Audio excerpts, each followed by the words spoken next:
Оройн төргийн олоолаа мэдээллийн хөтөлбөрийг сэтгүүлч Чатганбаатар энэ удаагийн улсын хурлын сонгуульд алдсан намаас нэр дэвшиж байгаа сэтгүүлч оюун данаар хөтлөн өргөхөд бэлэн боллоо.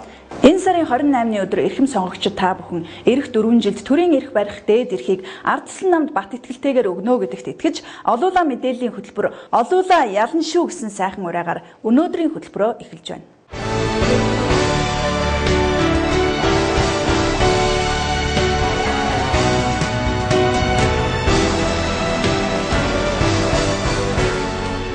Өнгөрүүлсэн түүх өнөөдрийн боломж маргаашийн ирээдүй биднийх эрх чөлөөт эрүүл нийгэмд эрхтгч сайхан амьдрах гэдэг дамд эргэлзэдгүй баян орны иргэд баян амьдрах учиртай.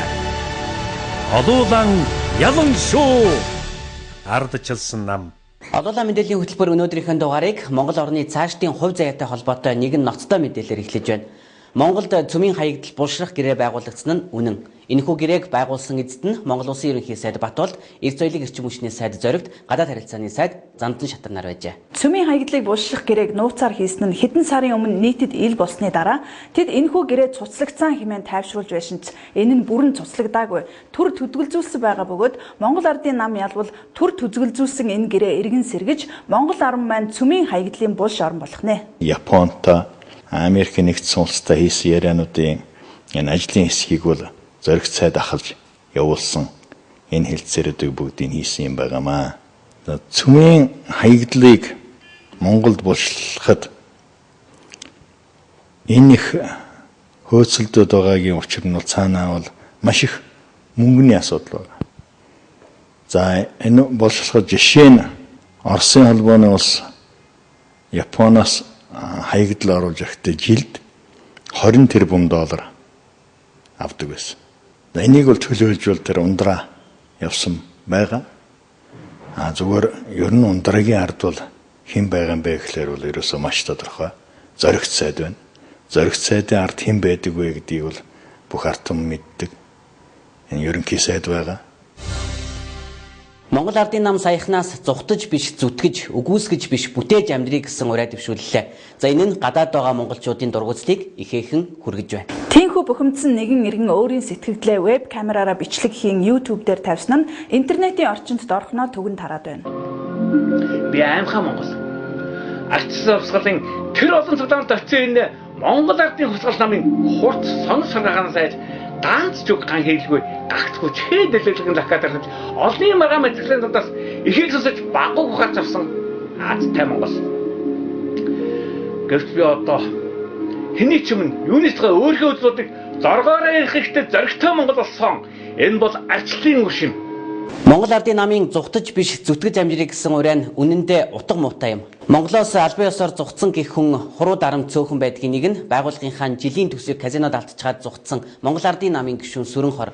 За нөгөө нэг нь одоогоор авилгалын хэрэгээр эрүүгийн хэрэгт холбогдоод Америк гарсан гэх нийслэлийн эрдэнэ төвчдийн хурлын тэргүүлэгчдийн дарга Монгол ардын намын гишүүн Бэлэгт нар юм. Монгол ардын нам лав эдгээр гишүүдэд зориулж энэ урааг гаргаагүй нь лавтай. Ямар ч байсан чухам хүнд хаягдсан нь мэдэгдэхгүй энэ урааг эсэргүүцэж Америк нэгдсэн улсын Денвер хотод амьдардаг монголчуудын холбооноос дараах мэдээллийг хийсэн байна. Монгол улсын иргэн бүр сонгогдох эрхтэй. Гэвч гадаад байгаа монголчууд сонгох эрхээ эдэлж чадахгүй явсаар өдий хүрсэн. Харин 2012 оны сонгуул бидэнд сонгох эрхээ эдлэх том боломж өгч анх удаа харийн оронд байгаа бид сонгуульд оролцсон санал өгсөндөө баярлаж төрдөө талархаж байлаа. Гэтэл Монгол ардын нам зүхтэж биш зүтгэж, үгүйсгэж биш бүтээж амьдрий гэсэн ураагаараа гадаад байгаа монголчуудаа илт доромжллоо. Бид өөрсдийн дураар харийн орныг сонгоогүй. Сүүлийн хэдэн жил эрх баригчдын явуулсан тулахгүй бодлогоос олж олон монгол ахын дүүс гадаадд гарлаа. Тэд эх орноос эцэг эхээс хайртай хань бүлтгэр үрээсээ зүхтаагүй. Харин ч арчлын өгсөн боломжийг чадалтаадаа мэдэрч, авахаж таадаа ашиглаж гадаадд гарч ар гэртээ тусалсан билээ. Тиймээс бид зүхтаагүй. Өнөөдөр гадаад 150 гаруй мянган монголчууд амьдарч байна гэсэн судалгаа байдаг. Энэ бүх монголчуудыг бас бидний ар гэр, үр хүүхэд, хань ижил, аав ээжийг маань хүртэл Монгол ардын намд доромжллоо. Тиймээс Монгол ардын нам энэ ураагаа засаж гадаад байгаа монголчууд биднээс уучлалт гуйхыг шаардаж байна. Америк нэгдсэн улс Денверийн монголчуудын холбоо гэсэн байна. Бид яагаад гэвэл бид болов.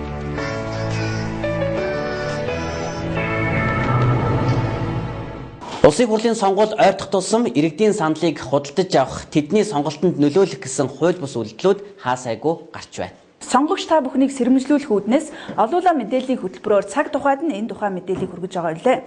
Сонгуулийн хуулийн 35-ын 15-ын 5-д заасан нэр дэвшигч нь сонгогчдод ирээдүйд өөрийн болон бусдын хөрөнгөөр эд бараа өгөхөөр аман хилцэл хийх, амлалт авахыг хориглоно гэсэн заалтыг Завхан аймагт ноцтойгоор зөрчсөн үйлдэл илэрсэн байна. Завхан аймгийн Ардсан намын хороо улсын хурлын сонгуулийн 9-р тойргийн хороонд гомдол гаргажээ. Тус гомдолд улсын хурлын сонгуулийн 9-р тойрогт Монгол Ардын намаас нэр дэвшигч Балдоо Очир нь иргэдэд хөнгөлөлтөө үнээр худалдах, үнэгүй өгөхөөр хөдөө аж ахуйн зориултын 17 ширхэг тракторыг Улаанстай хотод авчираад иргэдэд өгөхөөр амлаж өөрийнхөө байгуулсан түвшний зах дээр иргэдэд зориулж ил харагдах газарт байрлуулсан байгаа нь сонгогчдын саналыг татах зорилгыг илтэд агуулсан гэж үзэх хуулийн үндслэлтэй байна гэжээ. За мөн эдгээр тракторуудыг улсын хурлын гишүүн Балдоо Очирх түүний хүсэлтээр ачиж ирсэн сонгуульд ялахаараа өгнө гэсэн иргэдийн яриагаар баталгаажуулж сонгуулийн хороонд гомдол гаргасан байна. Ийх улсын хурлын сонгуулийн тухай хуулийн 35 дугаар зүйлийн 15-ын 1-д сонгогчид мөнгө эд бараа төлбөргүй тарах, хөнгөлөлтөө үнээр худалдах, аливаа үйлчлэгээ төлбөргүйгээр явуулах болон хөнгөлөлтөө үнээр үзүүлэх 35-ын 15-ын 5-д ирээдүйд өөрийн болон бусдын хөрөнгөөр мөнгө эд бараа өгөхөөр гэрээ байгуулах, аман хилцэл хийх зэрэг үйлдэлийг ээжид сонгуулийн жил эхэлснээс хойш санал хурааж дуустал аливаа этгээд сонгогчдын саналыг татах зорилгоор явуулахыг хориглосон. За түүнчлэн сонгуулийн сурчлагын явцад мөн хуулийн 35 дугаар зүйлийн 35-ын 18-ын 2-д нам эвслээс нэр дэвшигч нь нам эвслийн сонгуулийн мөрийг тусгагдаагүй амлалт авах, ийм агуулга бүхий үйлдэлийг сонгуулийн сурчлаганд ашиглах зэрэг заалтуултыг зөрчсөн. За мөн улсын хурлын сонгуулийн тухай хуулийн 35 дугаар зүйлийн 35-ын 35 зааснаар хуулийн 35-ын 15-д заасан зөрчил нь нэр дэвшигчийг бүртгэснээс хойш тогтоогдсон бол эсвэл энэ хуулийн 38-ын 18-д заасан зөрчлийг гаргасан бол нэр дэвшигчийг сонгуулийн нэрийн жагсаалтаас хасах үндслэл болно гэж заасан байх тул дээрх хуулийн дагуу зохих хариуцлагыг хүлээлгэж нэрсийн жагсаалтаас хасаж шийдвэр гаргаж өгнө хэмээн гомдол гаргасан байна. Ийхүү иргэдийн саналыг хууль бусаар худалдаж авах гэсэн булхаатай зүйл хийж байгаа нэр дэвшигчтэй холбоотой асуудлыг сонгуулийн ерөнхиөрөө хэрхэн шийдвэрлсэн талаар олуулаа иргэн мэдээлнэ. Сүүлийн өдрүүдэд иргэний бүртгэл сонгогчдын нэрсийн жагсаалттай холбоотой ноцтой баримт олноор илрэх боллоо. Мөн хаягийн зөрчлийн талаар иргэдээс болон олон тооны гомдол гарсаар байна. За жишээ нь Баянгол дүүрэгт 2 хүүхэдтэйгээ амьдардаг нэгэн гэр бүлийн хаяг дээр сонгуулийн насны 10-аад хүн бүртгэгдсэн байсныг гэрийн эзэн мэдээд холбогдох байгууллагуудад нь хандлаа. Иргэдийн санал гомдлын дагуу нийслэлийн Баянгол дүүргийн Ардсан намаас хяналт чалгалт явуулж үзэхэд хаягийн маш олон зөрчил илэрсэн байна. Гэрийн эзэд нь мдээгүй байхад ам бүлийнхэн тоо гинт нэмэгдсэн. Мөн үл таних хүнтэй хамт амьдардаг болсноо мэдсэн зэрэг нь сонгогчдын санааг зовоож эхэлсэн байна. За тиймээс иргэд энэ зөрчлийн талаар хууль хэлнэлтийн байгууллагад хандаж яаралтай хариуцлага тооцохыг шаарджээ. Одоо Баянгол дүүргийн 8 дугаар хорооны цэцэг дарга Дуламсран гэдэг хүн бол энэ 8 дугаар хороонд оршин суудаг өөрийн хаяг дээр 27 сонгогч иргэнийг бүртгэсэн байна. 27 сонгуулийн насны нэг хаяг дээр. За дараагийнх нь гэвэл Баянгол дүүргийн 9 дугаар хорооны хэсгийн ахлагч Зулдаваа гэдэг хүн бол 9 дугаар хороо Горькийн 7 дугаар будам 177 тоот гэсэн хаяг дээр 24 сонгуулийн насны иргэн. Ингээд одоо цаашлах юм бол Баянгол дүүргийн 18 дугаар хорооны цэцэг дарга Төмөр Очир гэдэг хүн бол 16 дугаар хороон дээр байрлах өөрийн хаяг дээр бол 20 одоо сонгуулийн насны иргэн. За 9 дугаар хорооны цэцэг дарга Мөнхцээ гэхэд бол 14 иргэн гэх мэтээр энэ одоо дүүрэг хороонд тодорхой албан тушаал эрхэлдэг улс төрийн болон улс төрийн бус ийм төрийн албан хаагчид бол олон тооны сонгуулийн насны иргэдийг өөрсдийн хаяг дээр бүртгүүлж одоо сонгуулийн нэрийн жагсаалтанд оруулсан ийм зөрчил байгаа. Хуулийн зааснаар давхардуул саналаа өгсөн этгээд 3-аас 6 сар хорих ял идэх бол улс төрийн нам иймэрхүү бодлын зохион байгуулсан бол хууль зааснаар сонгуульд оролцох эрхийг нь хасах, намыг нь татан буулгах, харин төрийн албаагч үүнийг зохион байгуулсан бол ажлаас нь халах 3 сар баривчлах ял оноох юм байна. Хэрвээ ноцтой бол 5-аас 10 жил хорих ялаар шийдэх хүлнэ гэж хуульд заажээ. Мөн үүний нэгэн адил Сүхбаатар дүүрэгт ч зөрчил илэрсэн байна. Тухайн дүүргийн засаг дарга, хорон дарга, зохион байгуулагч, нийгмийн ажилтан, хэсгийн ахлагч, мөн иргэний бүртгэл мэдээллийн ажилтнаар тус бүр өөрсдийн болон хүн орсон суудаггүй хаяг дээр 7-оос 30 сонгогчийн нэрийг нэмж өчжээ. За энэ зөрчлийн талаар тодруулахаар Сүхбаатар дүүргийн 7 дугаар хорооны улсын бүртгэгч саруул дээр очсон боловч тэрээр ажлын байран дээрээ байсангүй тул тус дүүргийн засаг дарга Ган Чимэгтэй уулзаж энэ талаар лавлан асуулаа. Танад дээр ийм зөрчлүүд илүү олон байгаа юм байлаа гэх тийм байхгүй нийтлэг байгаа. Над дээр байгаа материал нь энэ байна. Улсын бүртгэлийн газар дээр очиод энэ дээр яагаад ийм олон хүн юу басныг бид бол энэ дээр байгаа материалаар явахаас энэ нэрс одоо сонгогчийн нэрсийн жагсаалт бол хорон дээр гарахгүй юунаас гарч байгаа шүү дээ. Улсын бүртгэлийн газраас шивдэж ирж байгаа шүү. Тэрэн дундаас яагаад энэ хүмүүсийн юу ийм нэмэгдлийг ороод ирсэн, энэ дээр ямар алдаа гарч шивжих явцдаа алдаа гарсан юм яасан ийсэн гэдгийг бид нар өнөөдөр тодруулаад сууж байна. Үгүй би бүртгэлийн ажилтнаас албан ёсны тайлбараа аваагүй байна. Сая тэгээд уцаар авлаа. Одоо энэ саяын тоотын зөрүүтэй байгаа байр чинь өмнө нь бол манай дээр 5-1 гэсэн. 5-1 гэсэн дугаартай байсан. Одоо энэ 13 дугаар байр гээд энэ 13 дугаар байр нь өмнө нь 11 дугаар байр гэж байсан. За мөн Сүхбаатар дүүргийн 10 дугаар хорооны ГГ9 сууц өмшөлтийн холбооны захиралтай уулзаж тус дүүрэгт гараад байгаа эдгээр зөрчлүүдийн үнэн бодиттой болохыг лавллаа. Тийм ээ манай 2 орцтой 36 айлтай байр. Тэнгүүд одоо бүртгэл дээр 36-аас цааш нь тоо алгасуулаад 200 гэд хүртэл ингээд 7-8 айл тоот гаргаа шинээр гаргаад ингээд дээр хүмүүс бүртгэсэн байна.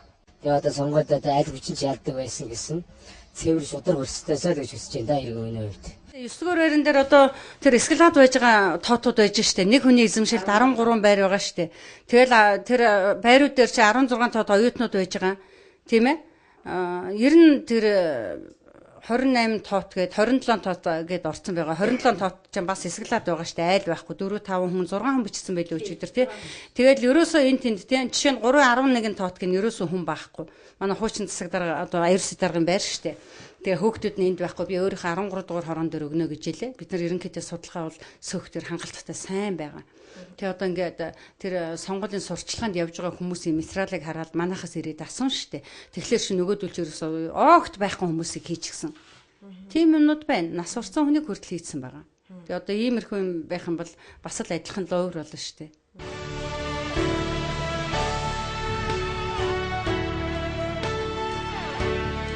Гар гарам барилдсан хөх монголчууд бид олуулаа. Газрын зураг дээр ганцхан байдаг туурга тус гар их орондон эрх дурааран амьдрах монгол хүн монголын баялаг. Олуулан ялан шүү. Ардчилсан. Сонгогч та бүхэнд сонгуулийн саналын хуудсыг хэрхэн бүглэх талаар бяцхан зөвлөгөө өгье. Энэ удаагийн сонгуулийн саналын хуудас урд урдынхаас арай өөр. За яг харагдах байдал нь бол ийм байдалтай харагдана.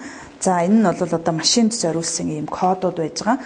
Жишээлбэл энэ бол Баянгол дүүргийн 2 мандаттай ийм тойргийн саналын хуудас байгаа. За сонгогч та бүхэн хамгийн түрүүнд хэрвээ одоо ардчилсан намыг дэмждэг бол энэ 3 игнэний голын игнийг хамгийн түрүүнд олж харах ёстой.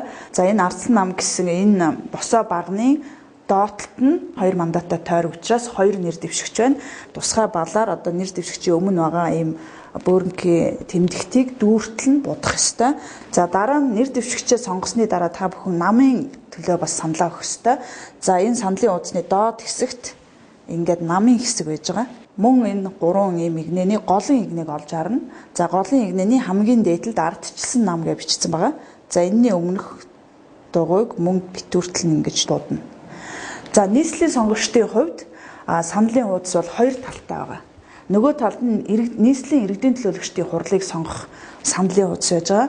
За мөн эхний хэсэг нь нэр дэвшигчийн, дараагийн хэсэг нь намыг сонгох ёстой байгаа. За их нэр дэвшигчийн хэсэг дээр голын игнэний хамгийн дээдлийн шугам дээр ардсан нам гэсэн байгаа. Тэрний доодох нэр дэвшигчийг та бүхэн нийслэлийн иргэдийн хуралд сонгох төлөөлөгчөө гэж бодох ёстой. За энэний дараа намаа бас сонгох ёстой. За ингээд намын хэсэг дээр мөн 3 игнэ багны голын игнэний хамгийн дээдлэлт нь байгаа ардчилсан нам гэдгийг мөн ингээд битүүртэл нь дугуйлаад ингээд таны санал өгөх ажиллагаа дуусах юм а. Та бүхэнд амжилт хүсье. Одоо та бүхэндээ хөдөө орон нутагт ажиллаж байгаа нэр дэвшигчдээс ирүүлсэн мэдээллийг багцлан хүргэе. Иргэн бүр байгалийн баялгаасаа хувь хүртдэг болж тэрхүү хувьцаа 1 сая төгрөгөөс доошгүй өртөгтэй байна гэсэн ардчилсан намын амлалт биелэлээ олж өнөөдөр иргэн бүр 1072 ширхэг хувьцааны эзэн болсон. Энэ мэт хийсэн ажлаа тайлагнаж хийх ажлаа танилцуулж яваа Хардсан намын дарга Алтан хуйг болон түүний багийнхан Улсын хурлын сонгуулийн 1-р тойрог Архангай аймагт ажиллаа. Арчлыг тууштай дэмжиж ирсэн Архангай аймагт Ардсан намаас энэ удаад Батбаяр болоноор нэр дэвшиж байгаа. Өнгөрсөн хугацаанд Архангай аймгийнхан арчлыг сонгож хүний эрх хэрэгжүүлөөний төлөөх Цэнхэр аймаг гэж овоглогдох болсон. Тиймээс сонгогч түмнийхөө төлөө ажиллаж сурсан эх оронч шинийг санаачлагч арчлын залуусаа дэмжиж байсан архангайчуудад Ардсан намын дарга Алтан хуйг талархлаа илэрхийллээ. За мөн Ардсан намын дарга манай нам хөдлөн бурлаж түүнийгээ шударгаар үнэлүүлж амьдардаг нийгмийн төлөө бодлогоо чиглүүлж байгаа гэдгийг иргэдтэй уулзах баяраа онцолсон байна. Ардсан намын бодлого бол цөөхөн баяж биш олуулаа хүн шиг амьдрий. Хангачуудаа үнэхээр та бүхэн бол ардчлалыг маш олон жил дэмжиж ирсэн. Энэ жил өшөө мундаг дэмжээд өгөөрөө ардчилсан нам энэ 22 жилийн түүхэнд 2 дахь удаага ард түмнээс асуугаад босгоод авчихсан бодлого хөтөлбөрөө та нартайгаа хамтраад хэрэгжүүлэх тэр боломж бүрдэнэ. Тэр сайхан өдөр бол 6 сарын 28-ны өдөр байна. Энэ сонгуульд та бүхэн идэвхтэй оролцож өндөр санд өгч ардчилсан намыг нэр дэвшигчийг Нэмжээвэн Батбаярыг, Баярбаатарыг, Болрыг ялуулаараа хэдүүлээ олуулаа хүн шиг амьдрий. Архангай аймагт Арцсан намаас нэр дэвшиж байгаа Батбаярын хувьд Монголын төрд олон шинэлэг зүйлийг санаачилсан, сонгогчдын санаа бодлыг хийж байгаа зүйлдээ шингээж чаддаг туршлагатай түвшээ. За харин Болрын хувьд гадаад харилцааны дээд центр ажиллахдаа хариуцлагатай олон ажлыг залуу хүний ирч хүчээр амжилттай хийж хэрэгжүүлсэн чадварлаг залуу болсон хүчин Монгол хүн 2020 хилцүүлгийн үеэр ард иргэд хүн шиг л амьдрмаар байна гэсэн хүсэлтийг олон удаа хэлж ийсэн. За энэ бол Монголын игэл жирийн олон иргэний хүсэл. Тиймээс хүн шиг амьдрий, улсын хөгжийн үрэг зүгээр нэг сонгуулийн үрээ болохгүй гэдгээ Арцсан намын хэлж байна. Арцсан намын мөрийн хөтөлбөрт дэвшүүлсэн орон нутгийн хөгжилтэй холбоотой багц асуудлуудыг Сүхбаатар аймагт хэрхэн хэрэгжүүлэх арга замынхаа талаар Арцсан намаас нэр дэвшиж байгаа нутгийн хүү зоригт сонгогч олондоо онцлон ярьж явна. Нэр дэвшигчийн энэ удаагийн сонгуулийн сурталчилгааны үеэр намын мөрийн хөтөлбөрөөс дэвшүүлж байгаа үндсэн дөрвөн чиглэлээр нутаг орноо хэрхэн хөгжүүлэх талаар тусгасныг ард иргэдэд ойлголон таниулах зорилготой юм а. Дээрх дөрвөн зорилтыг дэвшүүлснээр Сүхбаатар аймгийн аж үйлдвэржилт, аялал жуулчлал, мал аж ахуй, дэд бүтэц гэсэн салбаруудад бүтээн байгуулалт хөгжлийн нэгэн шинэ алхам нээгдэх юм. Аян суслын салбар болон энэ аялалтай амьдрал хүслээр ахын тул бидний барьж байгаа дөрвөн чиглэл бол дэд бүтцээс асуудал. Бид сум болгоныг ангитагаар маш сайн замаар ховж өгөх ёстой. Одоо биеийн удаа хотроо явалтаа явах болсон хүмүүс програм дослуулаад авахгүй юм. Өнөөдөр нэг үе бодвол харилцаа холбоо мэдээллийн салбар эрчимтэй хөгжиж байгаа нь иргэд энэ удаагийн улсын хурлын сонгуул болоод нэр дэвшигчдийн талаар тодорхой мэдээлэлтэй байсан явдал юм. Иймээс иргэдийн хувьд ардчилсан намаас нэр дэвшигчээс асуух олон асуулт байсан юм а. Тэгээд яг хөө дээрээс их мөнгө хуваалцах. За доошд нь дээр тэр чинь өнөө мөнгө чинь байхгүй учраас шигдээ тэр баг шатныхан сүлжээ өмөө гэж бодогдоод байна шүү дээ. Ер нь тийм хяналт байна. Олон төр нээлттэй байх хэрэгтэй. Олны өмнө за бид нар бүгдээ мэдчих хэрэгтэй байхгүй. Улс чинь хэдэн нэг рүү олсон юм бэ? Тэрээс хэдийг нь үдэ ажих руу өгöd.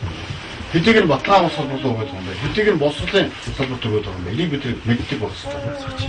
Уншдаг байх хэрэгтэй, мэдээлэл нэгдэг байх хэрэгтэй, дудлаар ярьдаг байх хэрэгтэй, гişүүнэж ярьдаг байх. Өнөөдөр нутгийн иргэд үнэхээр нутагтаа сайхан амьдрахыг хүсэж байгаа нь бидний сурчлагын ажлын үеэр харагдаж байсан. Гагцгүй хэрхэн яаж гэдэг асуултын хариултал иргэдэд шохол байсан юм а. Увс нутгийн уугуул иргэд урагшаа тэмүүлж улам илүү хөгжихийг хүсэж байна. Ингэхийн тулд тэдэнд итгэл даах, чадварлаг улс төрч шудраг төлөөлөл хэрэгтэй. Тийм ч учраас увсынхан Арцсан намын нэр дэвшигчтэй итгэл үзүүлж илгээлтийн эзнээ болгохоор шийдээд байна. Улс аймагт Арцсан намаас нэр дэвшигч Мэнд сайхан Нэмхүү нар иргэд сонгогчтойгоо уулзах уулзалтаа үргэлжлүүлсээр явна. За тэд хий хоосон ярихыг хүссэнгүү аймаг орон нутагт тулгамдж байгаа асуудлуудын талаар иргэдийнхээ санал бодлыг сонсож тэдний өмнө тулгамдсан бэрхшээлээс хэрхэн гарч болох гарц хийж болох шийдвэрүүдийн талаар ярилцж байна. За Улс аймгийн иргэд тэднийг халуунаар хүлээн авч хийж хэрэгжүүлэхээр төлөвлөсөн ажлуудыг нь дэмжих илэрхийлж байна. Өнөөдрийг хүртэл Монгол Ардын намын түвшиц газар гэгддэг Улс аймагт инхүү арчлалын салхи үлээж эхэллээ. За ялангуяа энэ цагдаагийн байгууллагын тухай илүү их асуудал орж ирж байна. Дараа нь бол төрийн албаны тухай бас их олон шүүмжлэлтэй асуултууд тавьж байна. За дээр нь бол манай иргэдийн хувьд бол ялангуяа энэ шударгаас авилах хил хагуулын талаар их одоо гомдол санал гаргаж байна. Ер нь бол улс төрийн намаар иргэдэд гадуурхдаг, ялгуурладаг явдал газар сайгүй байна. Тийм учраас иргэд энэ талаар маш гомдолтой байгаа. Тийм учраас ер нь цаашдаа улс төрийн намын хуулийг өөрчлөх ялангуяа энэ засаг дарга иргэдийн төлөөчдийн хуралд нэр дэвших ажиллагааг иргэд шууд өөрсдөө бие дааж нэр дэвшүүлдэг ийм тогтолцоор орох ийм саналуудыг иргэд гаргаж байна. Өмч хөрөнгөтэй нь болов одоо тэр хөвцөө тэгээд янз бүрийн тэр чухал эрүүл мэндтэй болов одоо нийгмийн асуудалтай болов одоо хууль зүйн хувьд тэр эрхийг баталгаажуулах талаараа тэр өрөг хөтөлбөртэй тавьсан зорилтуудад тайлбарлаж байгаа нь үнэхээр манай ард түмний сэтгэл санаанд нийсэж байгаа. Нэр дэвшигч Мэнд сайхан Нэмхүү нараа баялагын тэгш хуваарлалт болон нутгийн ард иргэдийн тэнүү амгалан амьдрах уул уурхайн компани дайралтад өртөхгүй байх баталгаагаар хангахын төлөө тэмцгээ илэрхийлэхэд ард иргэд халуунаар дэмжин хүлээж авч байна. За өмнө тус аймагаас сонгогдсон зарим хүмүүс нь лицензийн асуудалтай холбогдож уул уурхайн компаниудыг өмгөөлөн ард иргэдийн эсрэг үйлдэл явуулсан гэж нутгийн иргэд нь хэлж байна. За тиймээс Нэмхүү болон Мэнд сайхан нарыг улсын их хурлд үр нөлөөтэй ажиллаж хуулийн хэрэгжилтэнд хяналт тавьж нийгэмд шударгаас тогтооход хувь нэрээ оруулна гэдэгт ард иргэд итгэлтэй байна. Сонгуулийн сурчлагын туршид Арц намын мэдээллийн албан ёсны их үүсвэр байх олуулаа мэдээллийн хөтөлбөр энэ удаагийн дугаараа өндөрлөж байна. Энгийн хүмүүс яавал хүчтэй болох вэ? Олуулаа болж байж хүчтэй болно. Иймд улс оронд жинхэнэ өөрчлөлтийг хийж, авилгаас ангид ажилтай орлоготой сайхан Монгол орондоо хүн шиг амьдарч улс шиг хөгжихийг хүсч буй иргэн бүр энэ сарын 28-нд заавал очиж сонгуулаа өгөөрэй. Олуулаа ялна шүү.